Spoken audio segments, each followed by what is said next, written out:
கிருஷ்ணகிரி அருகே பெரிய ஏரிக்கரையில் சுமார் 800 ஆண்டுகள் பழமை வாய்ந்த ஓம் ஸ்ரீ கால பைரவர் திருக்கோவிலின் கடந்த 12 ஆண்டுகளுக்கு பிறகு மகா கும்பாபிஷேகம் நடைபெறுவதை ஒட்டி அத்திமர பாலாலயம் யாகம் வெகு விமரிசையாக நடைபெற்றது. சிவாச்சாரியார்கள் முன்னிலையில் நடைபெற்ற இந்த சிறப்பு யாகத்தின் முன்பாக தீர்த்த கலசங்களுக்கு மலர்களால் அர்ச்சனை நடத்தப்பட்டது. இதனைத் தொடர்ந்து கோவில் முன்பாக அமைக்கப்பட்டிருந்த யாக குண்டத்தில் வீர சைவ ஆகம விதிகளின்படி சிவாச்சாரியார்கள் வேத மந்திரங்கள் முழங்கியவாறு கணபதி ஹோமம், வாஸ்து ஹோமம், புண்ணிஸ்தான ஹோமம், பூராணாதி ஹோமம் உள்ளிட்ட பல்வேறு விதமான ஹோமம் நடத்தப்பட்டது. பின்னர் தீர்த்த கலசம் மற்றும் அத்திமர பலகையில் வடிவமைக்கப்பட்ட ஓம் ஸ்ரீ கால பைரவர், விநாயகர், அஷ்டலட்சுமி ஆகிய சுவாமிகளை ஊர்வலமாக எடுத்து சென்ற பக்தர்கள் ஏரிக்கரையில் அமைந்துள்ள அத்திமரத்தின் அடியில் வைத்து சிறப்பு அபிஷேகம் மற்றும் ஆராதனைகள் செய்யப்பட்டது.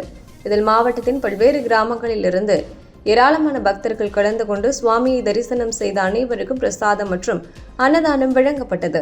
மேலும் இந்த விழாவிற்கான ஏற்பாடுகளை இந்து அறநிலையத்துறையின் செயல் அலுவலர் சிவா, ஆய்வாளர் அண்ணாமலை, செயலாளர் கார்த்திக், கோவிலின் அறக்கட்டளை தலைவர் வேலாயுதன், கௌரவ தலைவரும் கிழக்கு மாவட்ட காங்கிரஸ் துணைத் தலைவருமான சேகர், அறக்கட்டளையின் துணைத் தலைவர் மீசை பைரன், பொருளாளர் சங்கர், பொதுச் செயலாளர் ஜெயராமன், ஊர் கவுண்டர்கள் கிருஷ்ணமூர்த்தி, பைரேஷ், நிர்வாக இயக்குநர் சுப்பிரமணிய ஆச்சாரி மற்றும் வழக்கறிஞர் திருமதி ரம்யா புருஷோத்தமன், கோவில் பூசாரிகளான சாந்தகுமார், ஹரி, குரு உள்ளிட்ட பலர் சிறப்பாக செய்திருந்தனர்.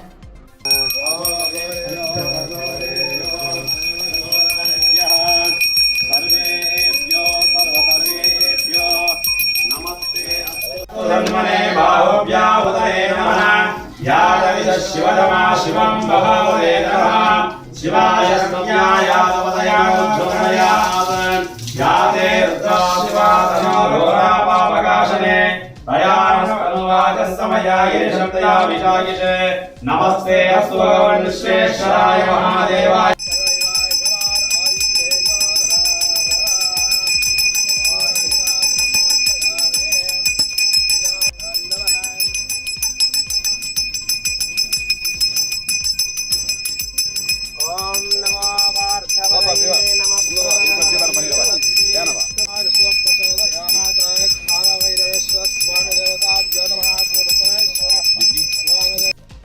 வீடியோ எடுத்துக்கலாம். அப்படியே இருங்க, அப்படியே இருங்க, குறுக்க வராதீங்க.